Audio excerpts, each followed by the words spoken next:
अकबर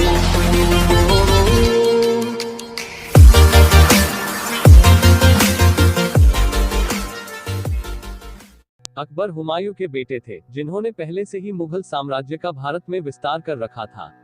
1539 से 1540 में चौसा और कन्नौज में होने वाले शेर शाह सूरी से युद्ध में पराजित होने के बाद मुगल सम्राट हुमायूं पश्चिम की ओर गए, जहां सिंध में उनकी मुलाकात 14 साल की हमीदा बानो बेगम, जो शेख अली अकबर की बेटी थी। उन्होंने उनसे शादी कर ली और अगले साल ही जलालुद्दीन मोहम्मद का जन्म 15 अक्टूबर 1542 को राजपूत घराने में सिंध के उमरकोट में हुआ, जो अभी पाकिस्तान में है, जहां उनके माता पिता को वहां के स्थानिक हिंदू राणा प्रसाद ने आश्रय दिया। और मुगल शासक हुमायूं के लंबे समय के वनवास के बाद अकबर अपने पूरे परिवार के साथ काबुल स्थापित हुए, जहां उनके चाचा कामरान मिर्जा और अस्करी मिर्जा रहते थे। उन्होंने अपनी पुरानी जवानी शिकार करने में, युद्ध कला सीखने में, लड़ने में, भागने में व्यतीत की, जिसने उसे एक शक्तिशाली, निडर और बहादुर योद्धा बनाया। लेकिन अपने पूरे जीवन में उन्होंने कभी लिखना या पढ़ना नहीं सीखा था। ऐसा कहा जाता है कि जब भी उन्हें कुछ पढ़ने की जरूरत होती तो वे अपने साथ किसी को रखते थे जिसे पढ़ना लिखना आता हो।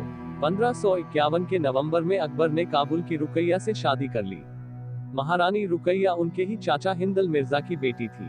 अकबर के शासन के अंत तक 1605 में मुगल साम्राज्य में उत्तरी और मध्य भारत के अधिकांश भाग सम्मिलित थे और उस समय के सर्वाधिक शक्तिशाली साम्राज्यों में से एक था। बादशाहों में अकबर ही एक ऐसा बादशाह था जिसे हिंदू मुस्लिम दोनों वर्गों का बराबर प्यार और सम्मान मिला। उसने हिंदू मुस्लिम संप्रदायों के बीच की दूरियां कम करने के लिए दीन-ए-इलाही नामक धर्म की स्थापना की। उसका दरबार सबके लिए हर समय खुला रहता था। उसके दरबार में मुस्लिम सरदारों की अपेक्षा हिंदू सरदार अधिक थे। अकबर ने हिंदुओं पर लगने वाला जजिया ही नहीं समाप्त किया, बल्कि ऐसे अनेक कार्य किए जिनके कारण हिंदू और मुस्लिम दोनों उसके प्रशंसक बने। अकबर मात्र 13 वर्ष की आयु में अपने पिता नसीरुद्दीन मोहम्मद हुमायूं की मृत्यु उपरांत दिल्ली की राजगद्दी पर बैठा था। अपने शासन काल में उसने शक्तिशाली पश्तून वंशज शेर शाह सूरी के आक्रमण बिल्कुल बंद करवा दिए थे। साथ ही पानीपत के द्वितीय युद्ध में नवघोषित हिंदू राजा हेमू को पराजित किया था। अपने साम्राज्य के गठन करने और उत्तरी और मध्य भारत के सभी क्षेत्रों को एक छत्र अधिकार में लाने में अकबर को 2 दशक लग गए थे।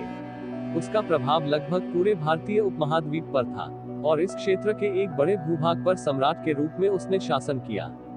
सम्राट के रूप में अकबर ने शक्तिशाली और बहुल हिंदू राजपूत राजाओं से राजनयिक संबंध बनाए और उनके यहाँ विवाह भी किए।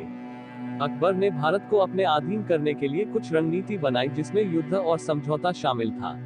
अकबर के पास विशाल सैन्य बल था, जिससे वो आसानी से विरासतों पर अपना परचम फहरा सकता था, लेकिन इन सब में बहुत सारा खून बहता था, जो कि कई मायनों में अकबर को पसंद नहीं था। इसलिए उसने समझौते की नीति को भी अपनाया, जिसके तहत वो अन्य राजा की बेटियों से विवाह कर सम्मान के साथ उनसे रिश्ते बनाकर उन रियासतों को बिना जनहानि के अपने अधीन कर लेता था। उन दिनों अकबर के सबसे बड़े शत्रु राजपूत थे, जिन्हें वो इन दोनों नीतियों में से किसी एक तरह से अपने अधीन करता था। जब अकबर का युद्ध राजा भारमल से हुआ, तब उसने उनके तीनों बेटों को बंदी बना लिया।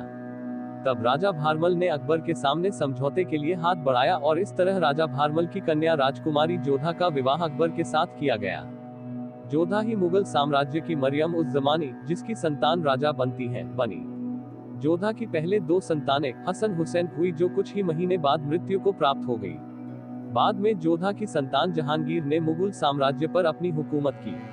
इसी तरह मुगल और राजपूताना के संबंधों के कारण हम हिंदू और मुगल नक्काशी का समावेश देख पाते हैं।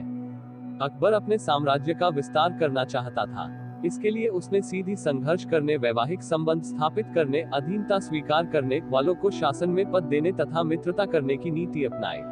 अकबर राजपूतों के साथ मित्रता का महत्व समझता था, इसलिए उसने राजपूत परिवारों के साथ वैवाहिक संबंध स्थापित कर स्थिति को मजबूत किया और इसके लिए उसने जोधा बाई से विवाह भी किया। और जोधा बाई और अकबर के पुत्र जहांगीर ही अकबर के बाद मुगल बादशाह बना। इस तरह जोधा अकबर की प्रेम कहानी इतिहास में अमर प्रेम कहानी बन गई। अकबर ने आमेर, जोधपुर, बीकानेर, जैसलमेर के राजपूतों को दरबार में सम्मानजनक स्थान दिया। राजपूत राजा भगवान दास तथा उनके पोते मान सिंह को दरबार में सबसे ऊंचा स्थान दिया। उसने हिंदुओं का जजिया कर की समाप्त कर हिंदुओं को खुश किया, जिससे हिंदू अकबर पर विश्वास करने लगे। कई राजपूतों ने अकबर की अधीनता स्वीकार कर ली, परंतु मेवाड़ के महाराणा प्रताप ने सर झुकाने से इनकार कर दिया, तो अकबर की सेना और महाराणा प्रताप का सामना सन 1576 में हल्दी घाटी के मैदान में हुआ, जो भारतीय इतिहास में हल्दी घाटी के युद्ध के नाम से प्रसिद्ध है। महाराणा प्रताप भीषण युद्ध करते हुए बुरी तरह घायल हुए और उन्हें परिवार सहित जंगल जाना पड़ा। उन्होंने प्रण किया, जब तक वह मेवाड़ को वापस नहीं ले लेंगे, वह घास की रोटी खाएंगे, जमीन पर सोएंगे और सभी सुखों का त्याग कर देंगे। बैरम खान ने उसके वयस्क होने तक राजपाट संभाला और अकबर को शहंशाह का खिताब दिया। सूरी साम्राज्य ने छोटे बालक का भय न करते हुए हुमायूं की मौत के बाद फिर से आगरा और दिल्ली पर कब्जा कर लिया था। बैरम खान के नेतृत्व में उन्होंने सिकंदर शाह सूरी के खिलाफ मोर्चा निकाला। उस समय सिकंदर शाह सूरी का सेनापति हेमू था और बैरम खान के नेतृत्व में अकबर की सेना ने हेमू को 1556 में पानीपत के दूसरे युद्ध में पराजित कर दिया। इसके तुरंत बाद मुगल सेना ने आगरा और दिल्ली पर अपना आधिपत्य कर दिया। अकबर ने दिल्ली पर विजयी प्रवेश किया और 1 महीने तक वहां पर निवास किया। उसके बाद अकबर और बैरम खान दोनों पंजाब लौट गए, जहां पर सिकंदर शाह फिर से सक्रिय हो गया था। जोधाबाई और अकबर के विवाह के बाद जोधाबाई कभी अपने मायके नहीं गई। उन्हें राजपूतना खानदान ने सदा के लिए त्याग दिया था। अकबर के साथ विवाह के बाद जोधाबाई मरियम उज जमनी बेगम साहिबा के नाम से जानी गई।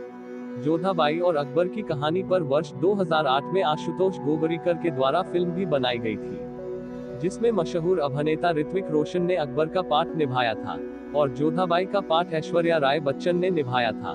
पूर्व काल सन 1960 में भी मुगल आजम फिल्म बनी थी, जो काफी लोकप्रिय हुई थी। इस फिल्म में पृथ्वीराज कपूर साहब ने अकबर का किरदार निभाया था। अकबर के पुत्र का किरदार दिलीप कुमार और उनकी प्रेयसी का पात्र मधुबाला के द्वारा निभाया गया था। निरंतर समय पर अकबर बीरबल के किस्सों और अकबर की जीवनी पर अलग अलग फिल्म और सीरियल्स बनते आ रहे हैं। धन्यवाद।